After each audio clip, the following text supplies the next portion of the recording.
Comment agir pour de bon? C'est la question qu'on m'a posée et j'ai essayé de savoir ce que ça veut dire pour de bon. Ça veut dire quoi agir pour de bon? Est-ce que c'est pour mon bien ou alors pour de bon, c'est agir maintenant, être sûr de passer à l'action? Est-ce que vous avez déjà dit cette phrase vous-même? J'ai envie d'agir pour de bon, c'est-à-dire maintenant, tout de suite, pour moi, j'ai vraiment envie d'agir. Alors comment est-ce qu'on fait pour agir pour de bon? C'est la question à laquelle on va répondre dans cette vidéo question qui m'a été posée par email par l'un des lecteurs de Penser et Agir. Je m'appelle Mathieu Vénis, je suis le créateur du site pensereetagir.fr, le site dédié au développement personnel par l'action. Bienvenue dans cette nouvelle vidéo où on va voir comment agir pour de bon. Alors, si vous avez l'habitude des vidéos sur Penser et Agir, sur la chaîne YouTube plus généralement, eh bien, on parle souvent du choix, les choix que vous faites au quotidien dans votre vie. Et eh bien, je départage souvent deux mécanismes psychologiques qu'il se passe quand vous avez à faire un choix, qui s'appelle le choix rationnel d'un côté et le choix de rationalisation de l'autre. Et bien, dans cette vidéo, je vais vous reparler brièvement de ces deux choix, parce qu'on en a déjà parlé sur la chaîne, et je vais aussi vous présenter ce que j'appelle le choix intuitif, dont je n'ai jamais parlé sur cette chaîne.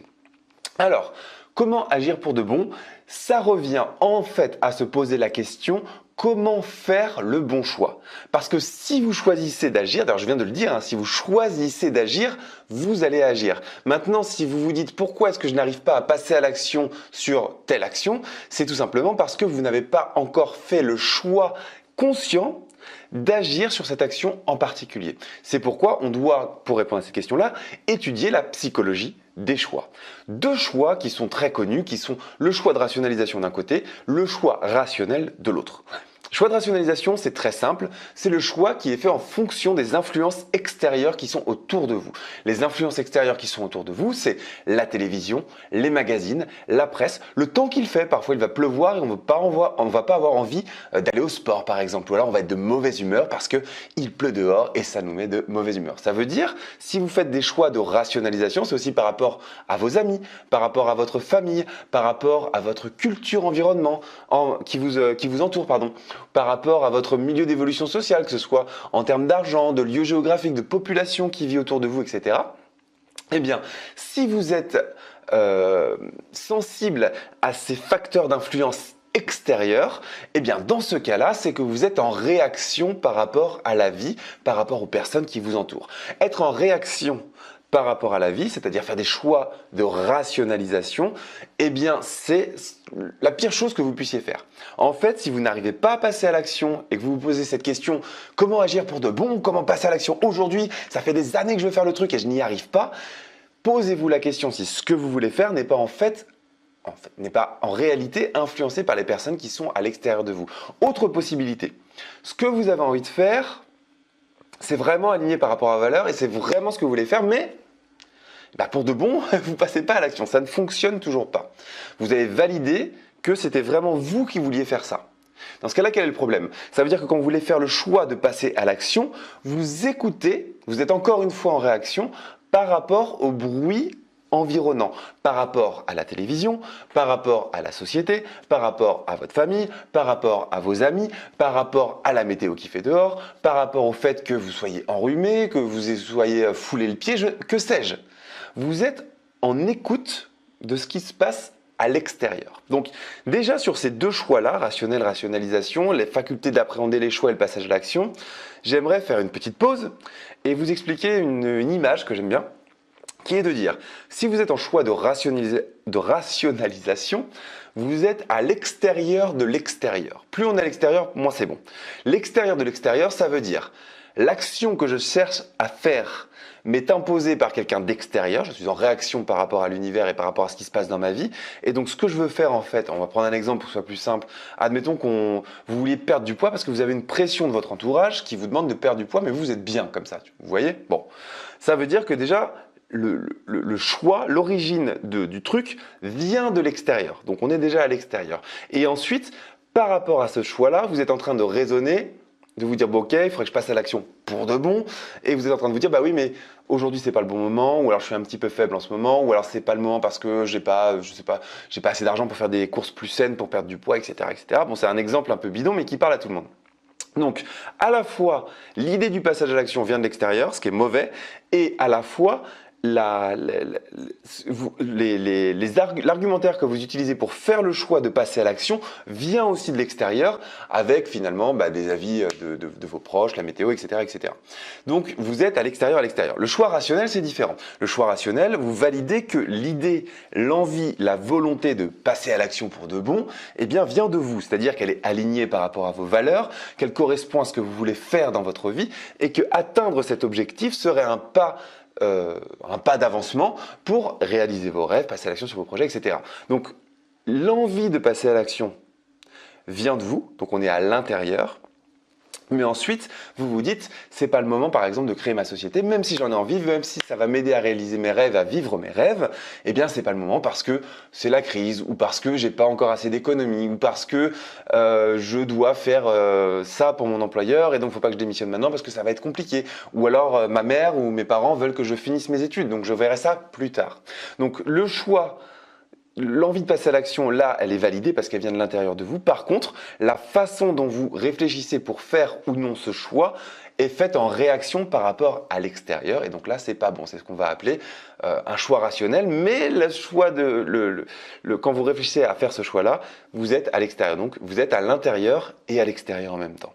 Ensuite, vous avez ce que j'appelle le choix intuitif. Le choix intuitif, il est à l'intérieur et à l'intérieur. Ça veut dire, vous validez que c'est bien aligné par rapport à vos valeurs, que c'est bien pour répondre à l'un de vos objectifs à vous et pas à un objectif extérieur, et que atteindre cet objectif va vous faire un pas de plus vers la vie de vos rêves et vivre les choses que vous voulez réellement vivre. Là, vous avez validé déjà que ce sur quoi vous voulez passer à l'action pour de bon, c'est vraiment quelque chose qui compte pour vous. Ensuite, intuition. Sans vous soucier de ce qui se passe en ce moment, que ce soit dans les médias, dans votre famille, dans votre éducation, la culture, votre contexte social, si vos amis ont déjà fait ou non ce que vous avez fait, sans vous baser là-dessus, donc en enlevant tout ce qui va être en réaction par rapport à l'extérieur, vous, au fond de vous, quand vous faites une visualisation que vous avez atteint l'objectif, qu'est-ce que vous ressentez? Là, vous savez, quand on parle d'intuition en développement personnel, en tout cas dans le développement personnel par l'action, qui est l'approche que je défends, eh bien quand on parle d'intuition, on peut l'expliquer très simplement. C'est tout simplement, est-ce que j'ai des ressentis émotionnels? Est-ce que je ressens quelque chose généralement ici au niveau du plexus quand je pense à cette action-là et que je m'imagine en train de passer à l'action dessus? Est-ce que ici ça frétille? Est-ce que j'ai des bourdonnements? Est-ce que ça donne envie de rêver? Est-ce que j'ai un sourire qui se dessine sur mon visage? Est-ce que j'ai le plexus qui s'enflamme? Ce que Napoléon Hill, dans son livre, appelle le désir ardent. Est-ce que j'ai tout ça qui se passe? Donc si vous validez d'une part que l'action sur laquelle vous souhaitez passer, c'est quelque chose qui est aligné par rapport aux valeurs, ça vous fait avancer dans votre projet de vie, ça vous permet de vivre vos rêves de vie. Ok, d'accord. Et qu'ensuite, vous ne réfléchissez que par rapport à vous-même. Alors ça ne veut pas dire ne pas analyser les choses en toute objectivité, mais déjà, est-ce que vous agissez par rapport à vous et quels sont vos ressentis par rapport à vous? Voilà. Déjà, si vous validez ça, c'est-à-dire que vous êtes à l'intérieur et à l'intérieur, comme on l'a dit, eh bien, vous allez déjà pouvoir valider si vous pouvez vous poser cette question, si vous pouvez me poser cette question, pourquoi je n'arrive pas à agir pour de bon? Parce que déjà, si vous voulez agir sur une action qui est déterminée par votre environnement en réaction à la vie, eh bien, vous n'agirez pas, tout simplement, enfin, ou en tout cas pas pour de bon, c'est-à-dire pas de façon constante et sur le long terme. Vous pourrez agir pendant 1 mois, 2 mois, 3 mois maximum, et puis vous abandonnerez. Ça, c'est ce qui se passe chez tout le monde. Si c'est vraiment quelque chose pour vous, dans ce cas-là, ok. Si ensuite, vous savez que ce projet compte pour vous, que cette action compte pour vous, mais que vous ne passez toujours pas à l'action, posez-vous la question, comment est-ce que vous faites le choix de passer à l'action? Quand vous pesez les arguments pour ou contre, est-ce que les contre viennent de l'extérieur? Dans ce cas-là, c'est pour ça que vous ne passez pas pour de bon, il faut que vous appreniez à vous écouter. Ensuite, troisième axe, une fois que vous avez validé les 2 premiers, ça se fait dans l'ordre. Troisième axe, quand vous pensez avoir atteint l'objectif et quand vous voyez en train de passer à l'action, dans ce cas-là, est-ce que vous avez des ressentis émotionnels au niveau du plexus ici? Et si vous validez ça, on passe à la suite, mais seulement déjà si vous validez ça. Sinon, si vous posez la question comment agir pour de bon et que vous ne passez pas à l'action, vous avez peut-être déjà votre réponse dans ces 3 axes-là. Ensuite, fuir le perfectionnisme. J'ai une image très rapide pour que vous compreniez comment fuir le perfectionnisme. Vous habitez à Paris. Admettons, vous habitez à Paris. Vous voulez aller à Nice. Donc de là à là, il y a, je ne sais pas, 700 km, on va dire quelque chose comme ça. Être perfectionniste, c'est monter dans sa voiture, ne pas commencer à rouler et se dire, Je veux, avant d'arriver à Nice, avoir l'assurance et la certitude que tous les feux tricolores qui seront sur ma route seront au vert. C'est-à-dire que je ne vais jamais m'arrêter à un feu tricolore entre Paris et Nice, ce qui est tout simplement impossible. Eh bien, aussi fou que ça puisse paraître, c'est exactement ce que vous faites quand vous voulez passer à l'action et que vous laissez traîner, vous êtes en train de procrastiner, parce que vous vous dites, bah oui, mais j'ai envie de monter une boîte, mais je ne sais pas comment je vais faire, ou alors j'ai envie de vendre telle chose sur Internet, mais je ne sais pas encore comment avoir des partenaires pour faire la promotion. Mais vous ne savez même pas ce que vous allez vendre, vous voyez? Donc, commencez par exemple à se dire je dois rechercher des partenaires pour mon projet professionnel avant même de savoir ce que vous allez faire professionnellement, c'est vouloir avoir tous les feux au vert en allant de Paris à Nice. Donc c'est une grosse connerie. Donc la solution à ce symptôme de perfectionnisme qui vous empêche de passer à l'action, bien entendu, si vous avez déjà validé les 3 points qu'on a vus juste avant, eh bien, mes chers amis, c'est de vous dire déjà que les feux ne seront jamais au vert, donc quand on entreprend quelque chose, mais que ce soit un régime, parce que par exemple, pour arrêter de parler d'entrepreneuriat et parler de perte de poids qui parle à tout le monde, eh bien, les personnes vont commencer à chercher le régime idéal. Il n'existe pas. Elles vont commencer à vouloir comprendre qu'est-ce qui se passe avec les lipides, les glucides, les protéines, qu'est-ce qu'il y a dans les micronutriments des légumes, pourquoi il faut manger des légumes, qu'est-ce que ça veut dire 5 fruits et légumes par jour. Je vous donne la réponse, c'est 650 grammes par portion. Mais on s'en fout en fait, à vrai dire. Ce qui compte, c'est déjà d'avoir l'information principale sur le régime, c'est de consommer moins de calories que ce qu'on dépense par jour. Et puis de passer à l'action. Et ensuite, il y a le phénomène d'amélioration continue qui est bien connu, dont on parle souvent sur cette chaîne, où on va passer à l'action et puis se documenter pendant qu'on passe à l'action. Parce que quand vous passez à l'action, votre radar mental s'ouvre et vous voyez d'autres informations, d'autres opportunités, vous faites des connaissances, des rencontres, etc., etc. Donc si vous êtes perfectionniste et que vous voulez que tous les feux tricolores soient alignés entre Paris et Nice avant même de monter dans votre voiture, déjà vous vous dites que c'est impossible et vous trouvez ce qu'on dit tout le temps sur cette chaîne, la première action simple. Première action simple. Et vous passez à l'action dessus, tête baissée, tête dans le guidon, tant qu'elle n'est pas finie.